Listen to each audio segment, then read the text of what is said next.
help me reach 500 subscribers. I am 28, and for nearly 8 years I've been with my boyfriend, who's now 30. We build a life in small, steady pieces, moving in together 4 years ago, adopting pets, hosting dinners, taking trips, merging friend groups. From the outside, we looked like one of those couples everyone assumed would eventually settle down and get married. For a long time, everything felt predictable, stable, maybe too stable. Then, somewhere in the last year, something inside me shifted. It began slowly, almost innocently. My boss, 45, confident, charismatic, started lingering around my workspace. At first, it was all work-related. Texts about deadlines. Quick clarifications after hours.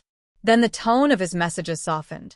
He'd send a meme, ask a casual question, or stop by my desk with no real reason except to hover near me. That unspoken tension between us grew, unacknowledged but electric. After company dinner one night, he invited me out for a drink. I said yes without thinking, not because I planned to betray anyone, but because it felt like a breath of fresh air after months of monotony. That one decision changed everything. He's married with 2 kids and a picture-perfect life from the outside. But in private moments, he painted a much darker picture. A cold house, a distant wife, separate bedrooms, a relationship held together only for the children's sake. I believed him. A part of me still wants to. Being around him made me feel noticed again. At work, people half-joked about me being his office wife.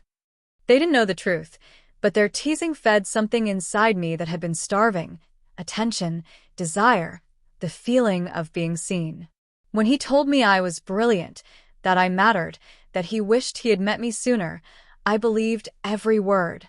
And compared to that heat, my relationship at home felt like it had faded into gray. My boyfriend and I had become strangers sharing a lease. We ate dinner in silence, slept on opposite sides, lived separate emotional lives. I loved him, but not with any fire. We were comfortable, but comfort can be its own kind of emptiness. The physical part of the affair became something I'd never experienced before: intense, reckless, consuming. We snuck around like teenagers. In his office, in hotel rooms, on a weekend trip I lied about by calling it a work commitment. I knew exactly what I was doing, even when I pretended I didn't.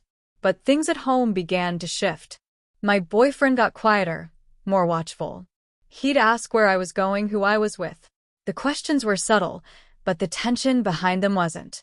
Every time he looked at me, guilt pressed down on my chest. 2 nights ago, the entire illusion collapsed. I was out for a simple dinner with friends. No lies, no meetings, nothing secretive. When I checked my phone afterward, I saw a flood of missed calls and panicked messages from my best friend.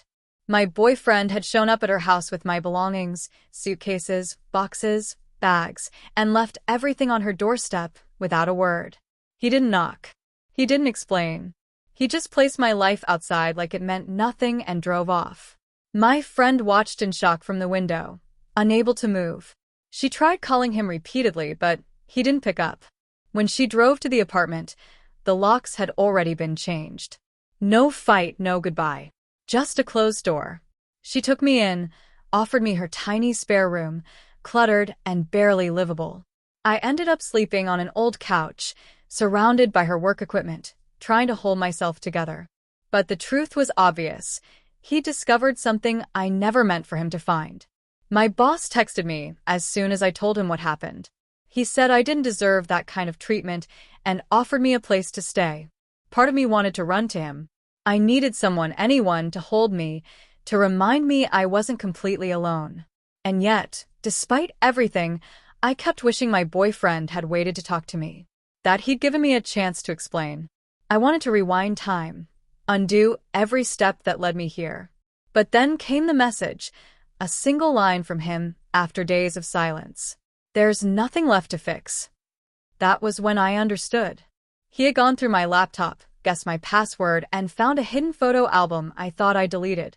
And it was a picture, me in a hotel bed, barely covered, smiling at the camera with my boss behind me. Proof I could never deny. I stared at his text until my eyes burned. I begged him to talk, but he never responded.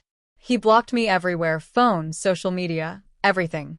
Even our mutual friends stopped mentioning him. It was like I'd been erased from his world. And now I'm drowning in the absence. I miss him in the mundane details, the Sunday coffees, his terrible singing, the quiet comfort of simply existing together.